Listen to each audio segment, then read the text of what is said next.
What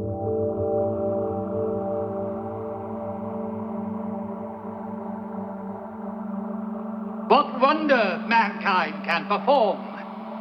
He can cross oceans and continents today as easily as our grandfathers crossed the street. Tomorrow he will as easily cross the vast territories of space. And what does man choose? Alone among the creatures of this world, the human race chooses to annihilate itself. Since the last world conflict ended, there has not been one day in which human beings have not been slaughtering or wounding one another. Out of every 100 human beings now living, 80 will die without ever knowing what it feels like to be fully nourished, while a tiny minority indulge themselves in absurd and extravagant luxury. We waste, we destroy, and we cling like savages to our superstitions.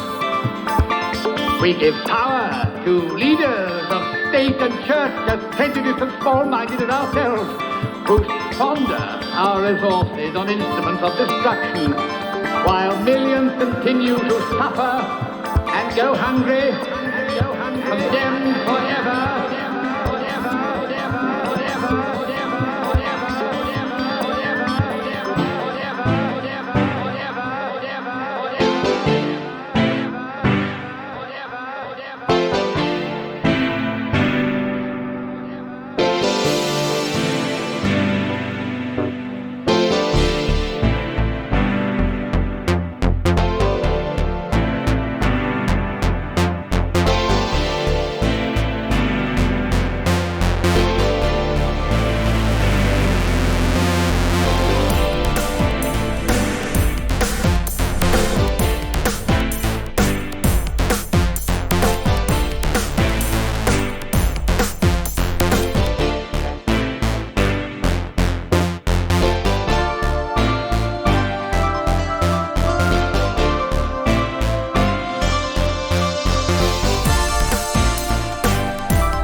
You're with Lauren Laverne and I'm in the live room with Paul Hartnell of Orbital. Welcome, how are you? Fine, thanks. Thanks very much for joining us today. Thanks for having us. Absolute pleasure.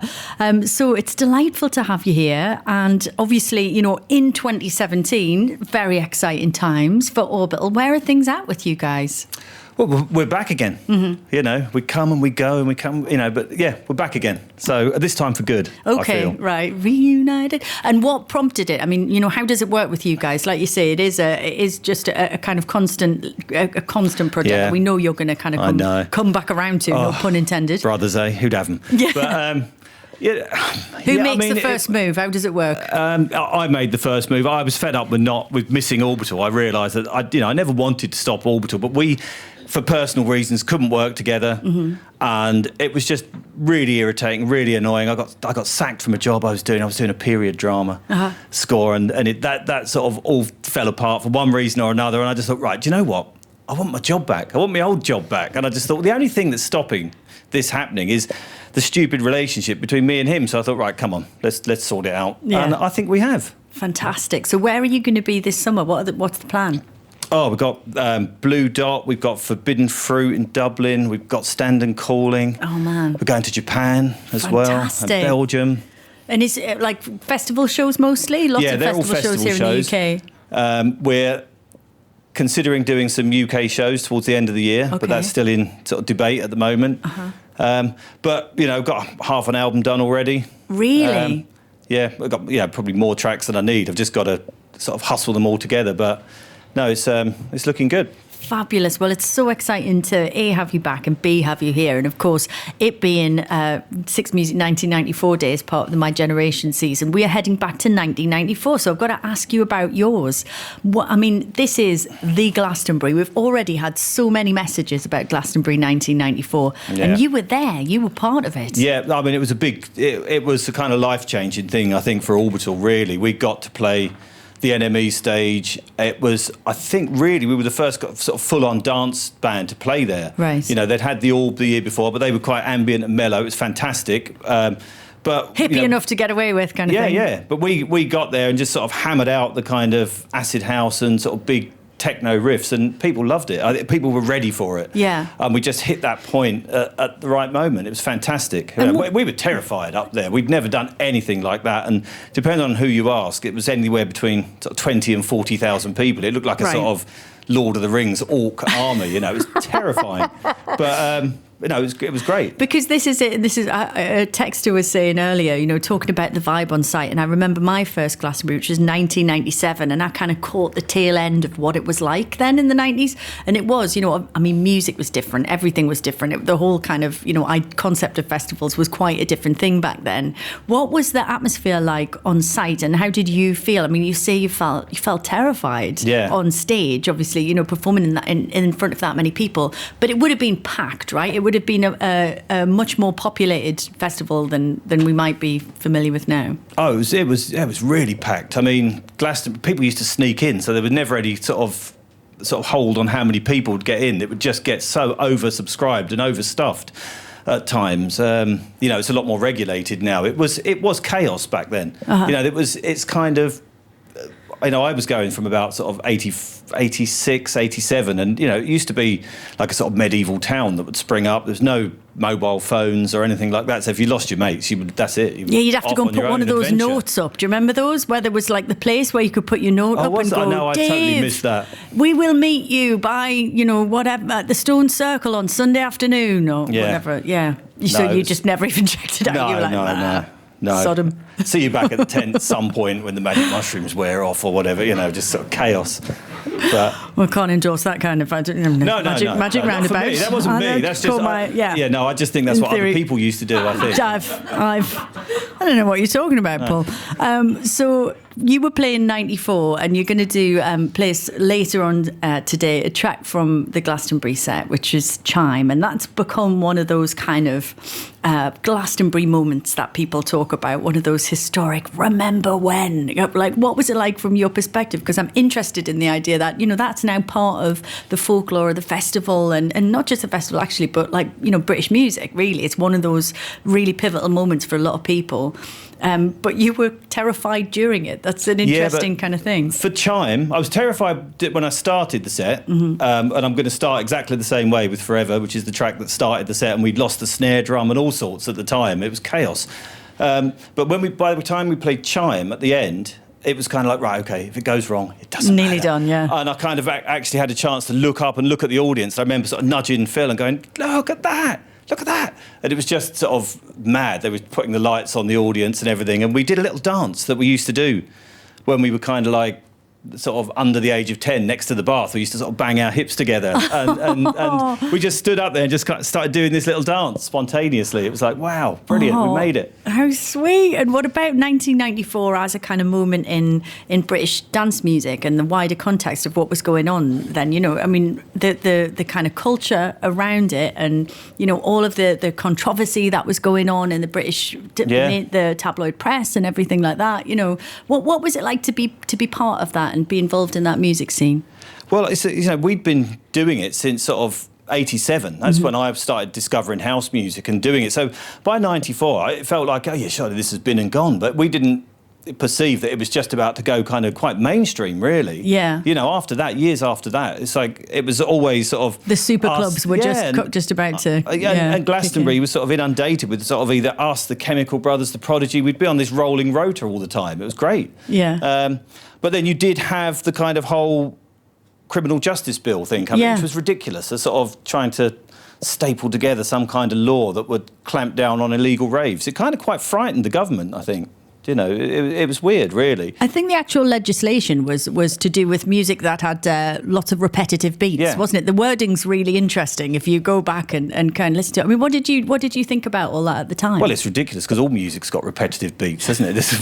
That's what it is. It's a Link series Ray of also band, beats, Iggy Pop, he's in trouble. Anything you like. It's music. It's repetition.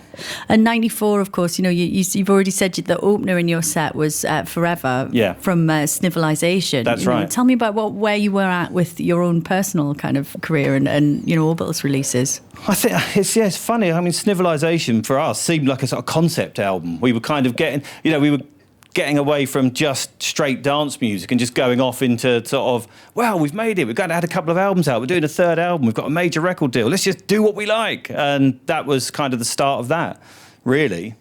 Yeah, and so you're going to open with this track. So this is the track that you were kind of opening your set with at Glastonbury in 1994, feeling really nervous. Yeah, terrified. In front of that enormous crowd. Okay, well, let's relive that moment, hopefully with less of the nerves. Yeah, no, I'm a lot better today. You're with Lauren Laverne. I am back through in the live room with Paul Hartnell of Orbital. Thank you very much for coming in today, Paul, and bringing back so many memories for Six Music listeners. I don't know if you heard that lovely message from a listener who was at the gig that you did at Glastonbury in 1994 and said she still almost cries every time that she thinks about it because it was her favourite ever gig. But we've had some lovely other messages too, and I've got to ask you, Martin from Chester says, morning Paul and Lauren. Well, afternoon Martin. I was wondering if Paul remembers the Herbal Tea Party in Manchester the night before Glastonbury. It was an Irish working man's club that had a rave once a week. I was there and they were more than amazing, loving every minute. I do remember that. Yeah, that was we had 2 warm-up gigs before we did that. We didn't know that you're supposed to play like a best of set at a festival. We'd never done a festival before, so there we were playing sort of, you know, 4 new tracks from Snivelization that the record company had put back a couple of months. So it wasn't even out. We were playing all this new stuff. Yeah. But to be fair, most of those people in the Glastonbury audience had no idea what we sounded like anyway, so it didn't really matter, you know. Okay. We've also had a lovely message from Ross who says, I saw the Hartnells playing a warm-up gig for Glastonbury in a little pub in Manchester. I will never forget seeing them wear their light glasses, and it was there at Glastonbury that year too. Was that the first time that you kind of debuted your light glasses? Would it have been around that time? No, that was 92. We got them in America on tour. First time we ever went on tour with Meat Beat Manifesto in America. Okay. Where did you get them? Space Age Magic on Broadway, of course. I don't know if that shop still exists.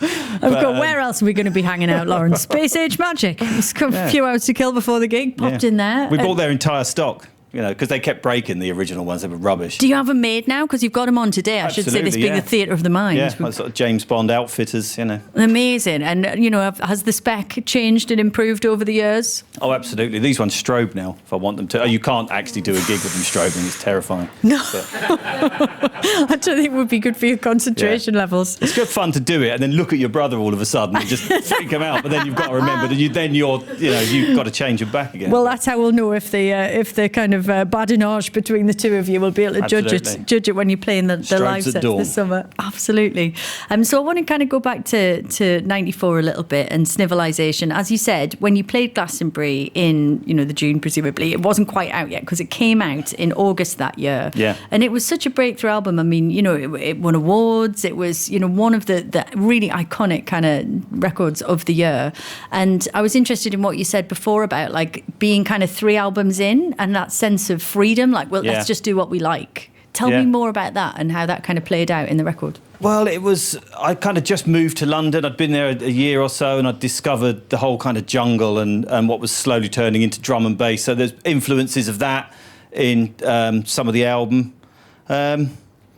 Yeah, I don't know. It was just a kind of real sense of freedom. We had our own studio at the Strong Room, which was great because it was a real mix of people coming through all the time. Yeah. That was a great time to sort of be hanging around Shoreditch. So Strong Room, just off Old Street, right off Old Street roundabout. I know it well. So who would you kind of rub shoulders with being there? Jamiroquai, he was there doing his first album. The Spice Girls doing their first album. We used to watch Neighbours with the 2 Mels. You know? No way. Yeah. No way. Yeah. Well, Mel C tunes in, so she might be listening every now and again. She's my favourite. Yeah, she's everybody's favourite. Yeah. As she said to me when I was chatting to her recently about her new record, she went, "I'm everybody's favourite now." Well, you were an early adopter. Or she who laughs last, I should say. Absolutely. I mean, you played the track Forever from the album, and it's got that great speech sampled from. It's from an 80s film, isn't it? Britannia Hospital. Yeah. And what about all that kind of element and, you know, the sort of samples and all of those bits and bobs that you were using? I mean, Alison Goldfrapp, I think, contributes guest vocals to the album. Yeah, she's on that. That's the first album that Alison got involved. She was just a mate of Phil's and he said, "Oh, I know this girl, she's good at singing." And she came in, I remember, we were doing the track Sad But True. She just started singing. It was like, stop, hang on, let me get recording. She was just amazing. She's never a note out of tune. You just have to catch her, though, because she just starts and it's just like, it's just amazing, just like this songbird in the room, you know. Yeah, incredible. She was with us just the other day playing an hour of her favourite music. That was really fun. Brilliant. She's got a new record coming out, hasn't she? Yes, Silver Eye, inspired by the moon. Yeah. Lovely. You might cross paths, actually. Do you know what? I think they're doing Blue Dot as well. Oh, brilliant. So you'll be able to catch up there, Blue Dot Festival in the summer.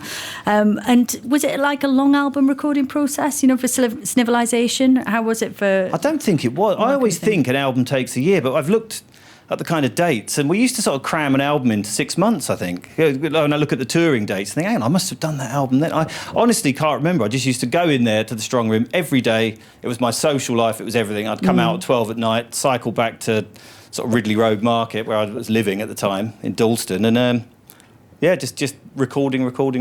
Fantastic. Well, listen, it's great to have you with us, and of course sharing memories of the year, but also some music. Tell me a little bit about the track that we are going to hear, because, you know, as we kind of alluded to earlier, I think this is the iconic moment from such an iconic set. Yeah, I mean, this is Chime. You know, it's from 1990 or 1989 technically.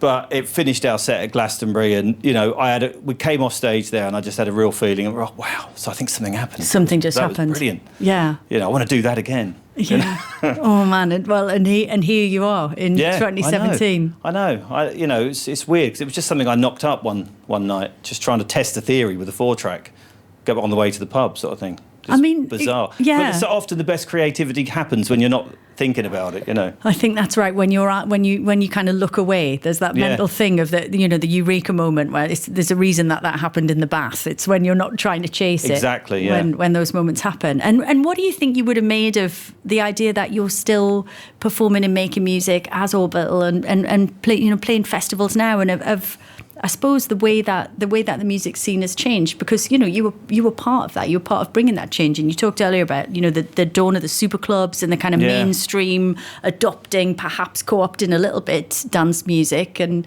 what do you think of how things have changed? What would you have made of it then? People always want to dance, don't they? They always will. you know. And I think the sort of brand we don't get played in clubs. We're not really a club band, but I think what happened at Glastonbury is we kind of found our own little niche, and that's kind of, you know, like festival techno or stadium techno or something for a big crowd. Lots of sort of riffs that are almost like rock music, but it's not. It's got its heart and soul in dance music, but always with a sort of theme or something you can grab onto, even if you've never heard it before. Yeah, you know, absolutely. I think that's kind of where we fell, you know. Yeah, I know you recently described yourselves as the status quo of techno. Oh yeah. I'm working on that. Still working on that. I've got years to go before. You've got some double really, denim to get on, though. Let's be honest, because you're not in the double denim yet. I can do that. You can rock a Canadian absolutely. tuxedo, Paul. Don't get me wrong.